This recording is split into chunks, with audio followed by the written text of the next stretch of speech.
Oh, it's this retirement garage. I think I'm going to need to take my glasses off for this one. We're going to do a little reading today on my little cheat sheet here. Back of the envelope for a bill. Yeah, I still get them mailed to me. We could talk about that in another video. But in this video, I want to talk about something that I read on something called Sidebark. I don't know what all these news mediums are anymore, but I happened to catch this on Sidebark, and it was things young people complain about that boomers just handled. And I thought that's kind of interesting because, one, it puts the young people down in a way and kind of elevates boomers, which I don't necessarily think that's true, so at least caught my interest. And most of these things that come through my feeds, like even all you gotta do is put in retirement something, and for the next 10 years you'll get articles about retirement. You know how that goes. And normally I just kind of scroll right past them or shuffle through them, and I really don't pay them much mind. But this one just caught my interest for some reason. So one of the things that they talked about, and of course the plane's going to come over right now while I'm doing this. Getting through a workday without constant praise. I wonder if that's true. Hello, Mr. Jet. Goodbye, Mr. Jet. Sorry about that. We live near Cleveland Hopkins Airport here in the great suburbs of Cleveland, Ohio. In case you haven't watched me before, I'm Buzz.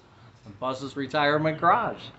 And I don't know, I want to hear from, not many younger folk watch this channel. According to what I see on YouTube, I might get a few percentage of people who look at it, but I don't get a lot. Obviously, I'm into the 55 plus genre. So getting through a workday without constant praise. Younger workers expect constant feedback. I don't know if that's true.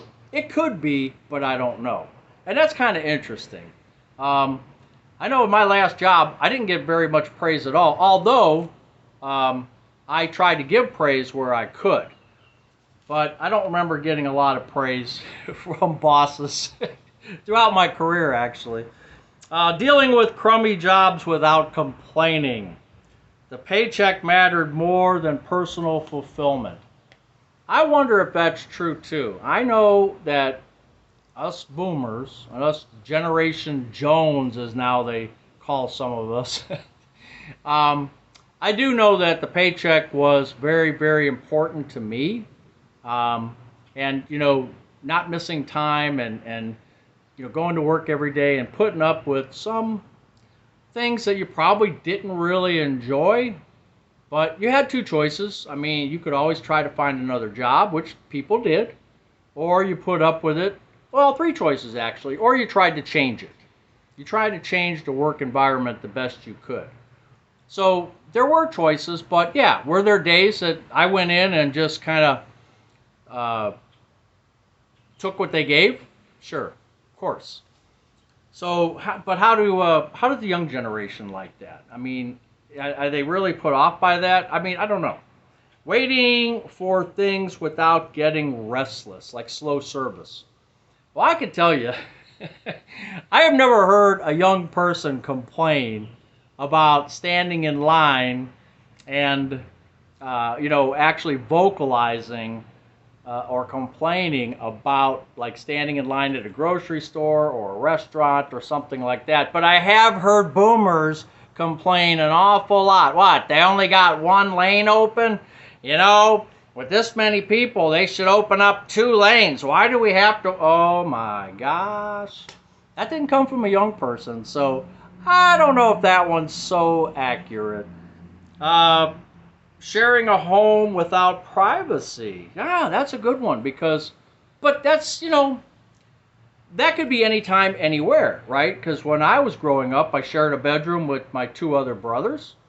And then when we moved to a house, which, I would have thought when I was 12, I think, I would have thought we would have got a 3-bedroom house at least, but no, we ended up with a 2-bedroom house.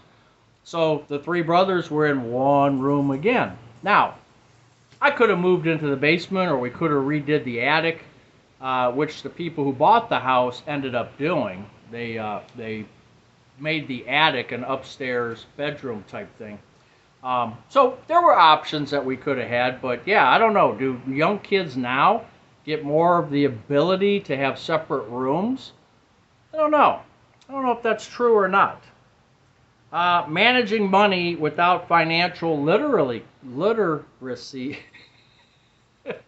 yeah, classes. Word of mouth or direct experience is what we had. So, and that's a big one because growing up, you couldn't trade, E-Trade and Fidelity, Wells Fargo, you name it. They weren't available to us online. And so how did we get our financial information? In my case, I didn't. Nobody in my family talked finances. Nobody in my family, that was never a topic. As well, maybe because we were kids and they didn't want to talk to us about it. But there was, at no time, me growing up, did we have a sit-down conversation about, here's this money's in the bank and we're buying treasury bonds and we're doing this and we're doing that. That never happened, at least in my household. And now the kids, the young people nowadays, they do have the ability to go online. And there's so many courses online. There's so many videos. There's so much information and education out there. If they can just bring in the money, they have a better chance now of putting it in a safer place, maybe. At least have the knowledge that we didn't have growing up, that most of us didn't have. They have now, which is great. I think it's great if they pick the right people to listen to, and get that education on financial matters. I think that's super, and it's really good. So that is something that's different for sure. Survive without constant entertainment. So we survived. Now, I don't know if that was a good thing or a bad thing, because I do remember one time with my brother, I think it was my brother and maybe a friend, we were sitting on our steps on an August day in the summer, before school had started again, and we were bored out of our minds. I just remember this one day in particular. We had absolutely nothing to do. We didn't want to go in the woods. We didn't want to do this or do that. Mom wouldn't take us to the ice cream store or whatever because she was busy doing something. And I just remember being bored, at least at one time. And I'm sure it happened a lot.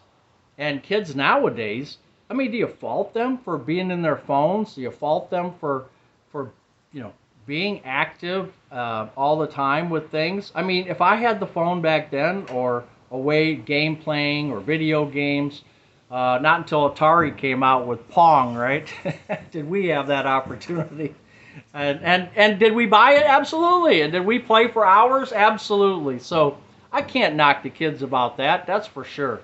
Because if I was a summer afternoon and I had nothing to do, I'd be down in the basement playing video games all day long if I had that opportunity. So, is that a fair knock on them? No, I don't think so on that one either. Learning skills the hard way. That's another good one.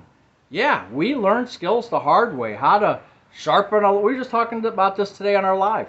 How to sharpen a lawnmower blade. You didn't have YouTube to go to and try to find out, the 200 people out there that have done it and are educating you on how to sharpen a lawnmower blade, as an example.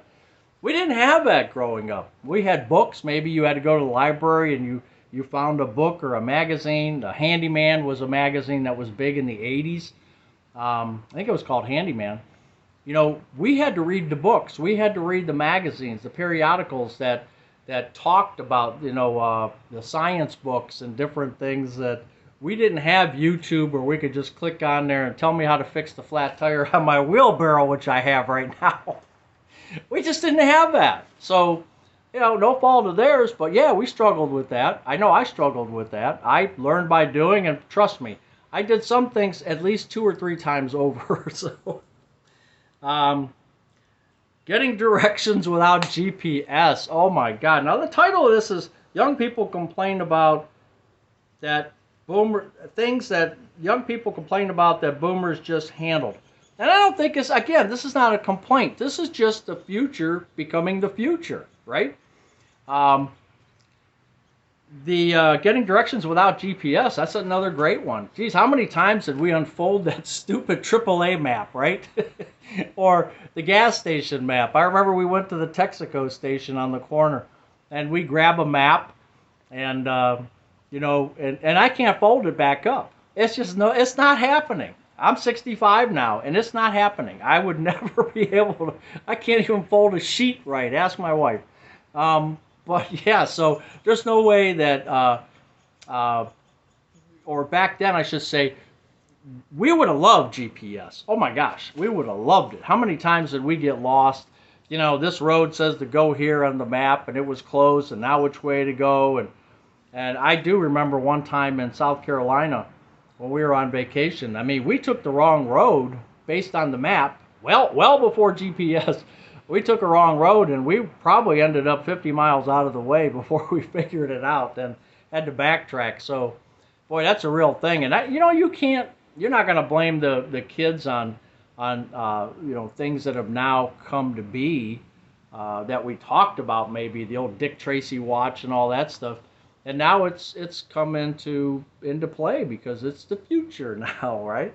So can't blame them for that. Talking to strangers was normal, I guess, because you had 3 channels, maybe 2 local channels. You had 3 major channels: ABC, CBS, NBC, and you watched 30 minutes of news, or maybe you watched an hour of news, and then you caught the 11 o'clock news before going to work the next day.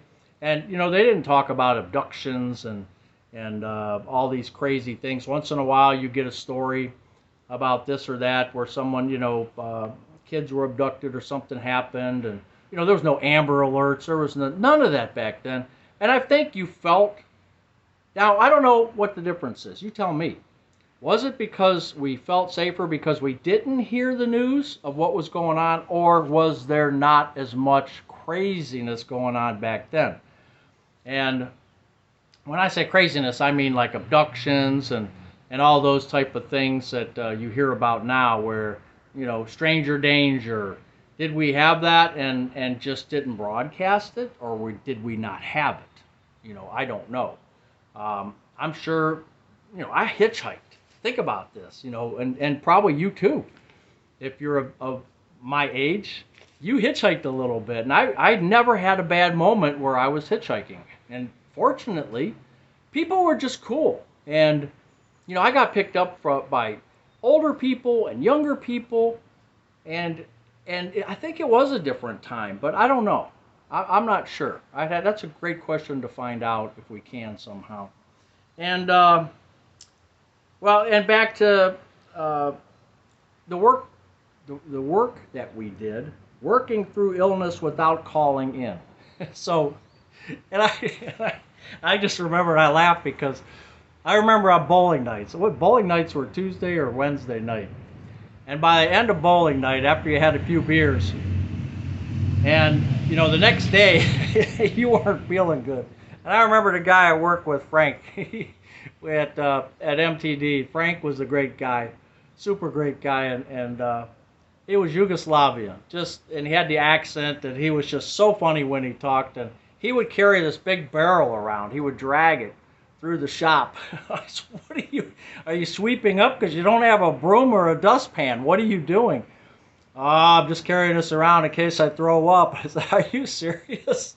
Go home." "No, they don't pay me to be home, so I need to come to work." It was a different mindset back then. Nowadays, I think it's more, you don't want to spread the germs. And if you have PTO time, or you could take a vacation day, a call in, I think people opt for that. And I don't think there's anything wrong with that. But if you're not getting paid, a lot of us, we're going to work. Yeah, did we spread germs? Heck yeah, we did. We sure did. And, and if you could take time off now, if you're sick, and actually take the time off, that's great. Yeah, you don't want to spread it to all your workmates, and especially if you're working in a restaurant or fast food somewhere, you certainly don't want that in there. But, but fast food places aren't going to pay you to be off work. So I think people, even young people, sometimes get in there when they're not feeling real good. So I don't know about that one either. And then the last one, parenting without a playbook. What was the big thing? There was a book by what, Spock? Not the Star Trek guy. I can't do that anyway. How do you do that? Not that Spock, but I think there was a baby doctor or something, right? That's all we had, you know. And my wife, you know, we had our first child in 1985. You know, the internet really wasn't around, or if it was in its infancy, just like my daughter was back in '85. And yeah, we parented the best we could. You know, she talked to her mom and, you know, tried to get the tips as best as she could. My mom had already passed away, so you know, she tried, and we just kind of went on the fly. Now there's, again, so many educational topics on YouTube, and you can get sign up for classes, and you can do all these different things now that you couldn't way a long time ago. So that's interesting, and that is different. I think parenting today may be different than it was back then. But yeah, so that's a little bit different. So things young people complain about that boomers just handled, I would say a lot of that is not their fault, and some of it I don't agree with. So I'm going to say, young kids, you're doing okay. I don't think you're doing too bad at all. Anyway, Buzz's Retirement Garage. Let me know your thoughts on these lines that I just read. I'd be curious to hear what your side of the view is. And we'll see you again. Take care. Bye-bye.